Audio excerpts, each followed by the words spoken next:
क्या आप जानते हैं कि किसी संख्या की घात अगर शून्य हो तो उसका मान 1 के बराबर होता है, यानी x की घात शून्य बराबर होगा 1 के। और क्या आप जानते हैं कि ऐसा क्यों होता है? उदाहरण से समझाऊंगा। यदि 3 की घात 1 बराबर 3 होता है, 3 की घात 2 बराबर होता है 9, 3 की घात 3 बराबर होता है 27, तो मतलब हर बार जब घात या पावर 1 कम होती है तो हम भाग देते हैं 3 से। 27 भाग 3 9, 9 भाग 3 3, 3 भाग 3 1, और यही होगा 3 की घात 0 का मान। तो इसे समझने का एक तरीका तो ये था। अब इसे दूसरी तरह से समझते हैं। इसके लिए हम घातांक नियमों का प्रयोग करेंगे। उदाहरण के तौर पर a की घात b गुणा a की घात c बराबर है a की घात b जमा c के। अब क्या होगा अगर c 0 हो? क्या होगा अगर ये हो a की घात b गुणा a की घात 0? तो नियम के अनुसार देखा जाए तो ये बराबर होगा a की घात b जमा 0, जो बराबर है a की घात b के।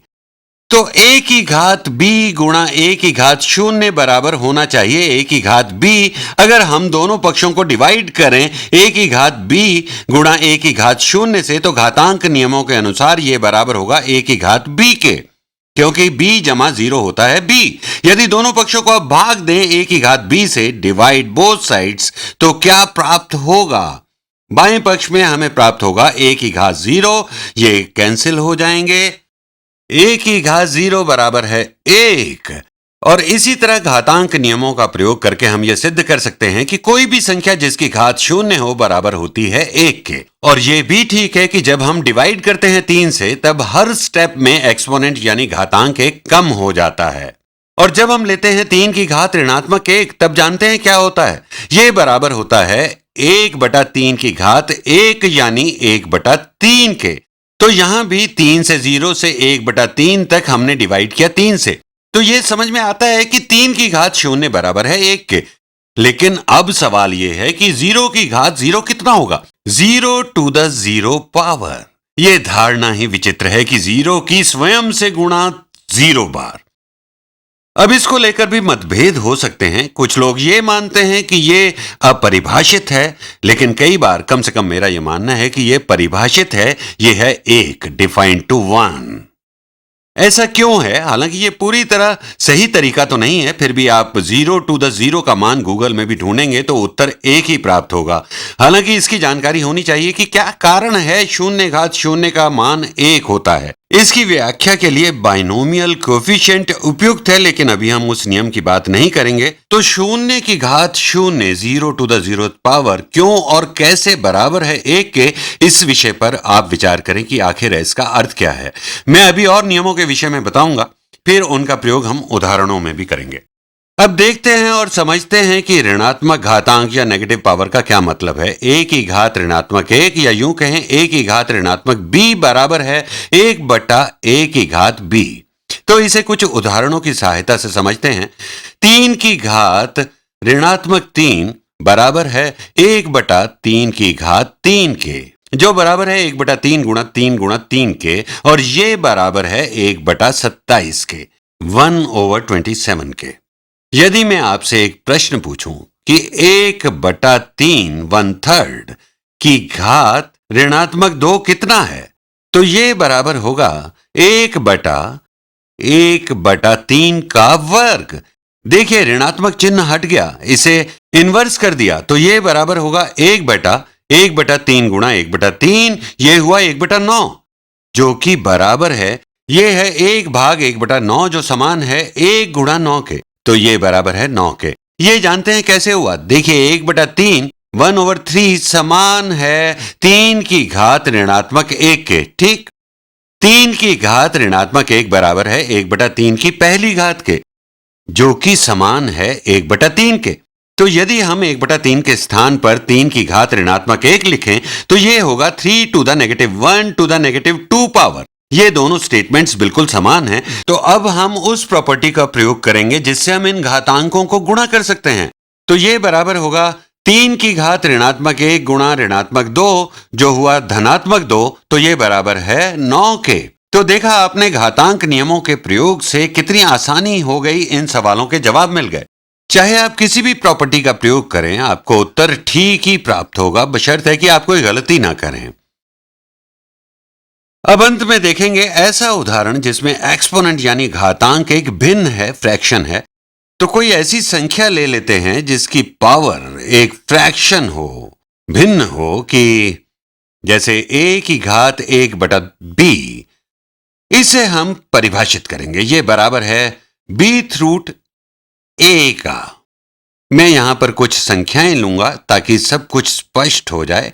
यदि हम लें 4 की घात 1/2, तो देखिए इसका मतलब है ये समान है 4 के वर्गमूल के, स्क्वायर रूट ऑफ 4 के, जो कि बराबर है, यदि हम प्रिंसिपल स्क्वायर रूट लेते हैं तो ये बराबर है 2 के। It's equal to 2। यदि हम लें, थोड़ा अच्छी तरह समझ लेते हैं, 8 की घात 1/3, यानी ये घनमूल या क्यूब रूट है 8 का। कभी कभी इस तरह के घातांक आपके लिए मुश्किल पैदा कर देते हैं। मेरे कहने का मतलब है, कौन सी संख्या स्वयं से 3 बार गुणा होने पर बराबर होगी 8 के। यदि मैं कहूं कि इसे लिख लेते हैं, मान लीजिए x बराबर है 8 की घात 1/3 के। ध्यान दीजिए यह समान है x की घात x to the third power बराबर है 8 के। अब मुझे यह कैसे मालूम कि ये दोनों ही वर्णन तुल्य हैं? ऐसा करते हैं, इस समीकरण के दोनों पक्षों की घात 3 कर देते हैं। यदि हम बाएं पक्ष की तीसरी घात और दाएं पक्ष की तीसरी घात का मान देखें तो क्या मिलेगा? लेफ्ट हैंड साइड में मिला x की घात 3 और राइट हैंड साइड में प्राप्त हुआ 8 की घात 1/3 गुणा 3, यानी 3/3, यानी कि 1। यदि x बराबर है 8 की घात 1/3, 8 टू द 1/3, तो x कितना होगा? तो 2 गुणा 2 गुणा 2 बराबर है 8। अब ऐसा कोई आसान तरीका नहीं है जिससे फोर्थ रूट या फिफ्थ रूट निकाल सके, क्योंकि उत्तर दशमलव संख्या होगी तो कैलकुलेटर का प्रयोग तो करना ही पड़ेगा। लेकिन ऐसी संख्याएं जैसे 8 की घात 1/3 या 16 घात 1/4 या 27 टू द 1/3, इनका मान ज्ञात करना मुश्किल नहीं है। तो यहां पर यह देखिए, ये 2 है। अब थोड़ा सा मुश्किल प्रश्न, मान ज्ञात करना है हमें 27 की घात ऋणात्मक 1/3। घबराइए मत, इसे स्टेप बाय स्टेप हम हल करेंगे। जब यहां ऋणात्मक घात यानी नेगेटिव पावर है तो यह बिल्कुल बराबर है 1/27 की घात 1/3 के। ये दोनों समान हैं। आपने ऋणात्मक संख्या हटा दी, यहां ले आए 1 के नीचे ये सब। और अब 27 की घात 1/3 कितना है? तो कौन सी संख्या स्वयं से 3 बार गुणा होने पर बराबर होती है 27 के? और वो संख्या है 3। तो इस तरह ये बराबर है 1/3। ये भी हो गया। अब अपने प्रश्न को थोड़ा और उलझाने वाला, थोड़ा और कठिन बनाते हैं। देखिए, आपको भी अच्छा लगेगा।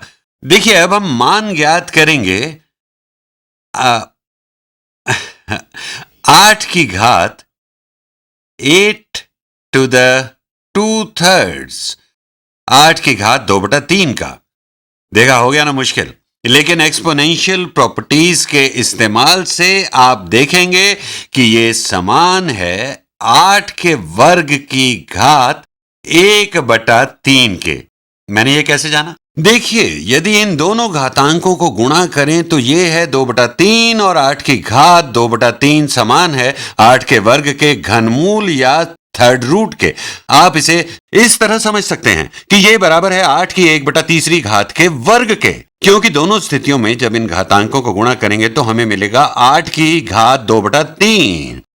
चलिए जांच कर लेते हैं कि क्या हमें समान उत्तर मिलेगा।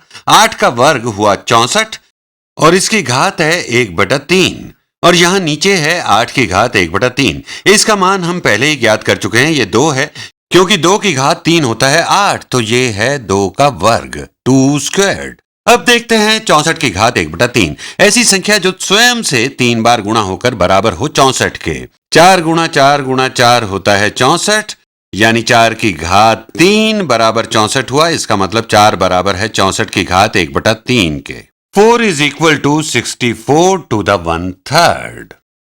तो ये बराबर है 4 के। और यहां पर ये 2 का वर्ग भी बराबर है 4 के। तो आप किसी भी तरह से हल करें, आप पहले वर्ग लें और फिर घनमूल लें, या पहले आप थर्ड रूट लें और फिर वर्ग लें, आपको दोनों ही तरह से एक समान उत्तर मिलेगा। अभी तक हमने संख्याओं का प्रयोग किया अपने प्रश्नों में, लेकिन अब हम चरांकों यानी वेरिएबल्स का प्रयोग करने जा रहे हैं। हम कुछ व्यंजक यानी एक्सप्रेशंस लेंगे और ये तय कर लेते हैं कि हमारे उत्तर में कोई ऋणात्मक घातांक नहीं होंगे। तो योग करेंगे x की घात ऋणात्मक 3 बटा x की घात ऋणात्मक 7। बहुत से तरीकों से इसे हल कर सकते हैं। हम इसे ऐसे समझ सकते हैं कि यह बराबर है x की घात ऋणात्मक 3 गुणा 1 बटा x की घात ऋणात्मक 7। और इस 1 बटा x घात ऋणात्मक 7 को देखें, यह समान है, इक्वल है x की घात 7 के, x to the 7th power. ठीक, यदि 1 बटा कुछ है और आप 1 बटा या 1 ओवर को हटाना चाहें तो घातांक के सामने ऋणात्मक चिन्ह लगा दें, लेकिन यहां ऋणात्मक चिन्ह लगाएंगे ऋणात्मक 7 के आगे तो यह हो जाएगा x की घात 7। हम अब घातांकों को ऐड करेंगे और यह हो जाएगा x की घात 4। एक और भी तरीका है जिससे हम इसे हल कर सकते थे। हम यहां घातांकों को सबट्रैक्ट यानी घटा सकते थे। देखिए यहां पर बेस यानी आधार समान है, तो यह हो जाएगा x की घात ऋणात्मक 3 घटा ऋणात्मक 7वीं घात। तो ऋणात्मक 3 घटा ऋणात्मक 7, यह हो गया ऋणात्मक 3 जमा 7, जो बराबर है x की 4थी घात के, 4th पावर। अब एक और तरीका, जैसा मैंने पहले भी कहा था, बहुत से तरीके हो सकते हैं, जैसे कि यहां यह है x की घात ऋणात्मक 3 बटा x की घात ऋणात्मक 7। नहीं, ये ऋणात्मक नहीं है, बटा x की घात ऋणात्मक 7। तो x टू द नेगेटिव 3 समान है 1 बटा x की घात 3 के, ये वाली टर्म है, गुणा 1 बटा x की घात ऋणात्मक 7। और ये बराबर होना चाहिए 1 बटा x की घात 3 गुणा x की ऋणात्मक 7वीं घात के। हम घातांकों का योग करेंगे, तो ये बराबर है 1 बटा 3 घटा 7 हुआ x की घात ऋणात्मक 4। अब अगर हम इस इनवर्स या व्युत्क्रम को हटाएंगे तो इसका इनवर्स लेते हैं, इस ऋण के चिन्ह को इस नेगेटिव के आगे लगाएंगे तो ये धनात्मक हो जाएगा। तो ये हो जाएगा x की घात 4। तो कोई भी विधि अपनाएं, अगर नियमों का सही प्रयोग करेंगे तो उत्तर x की घात 4 ही मिलेगा। अब प्रश्न थोड़ा और कठिन लेते हैं, बस ये आखिरी प्रश्न है।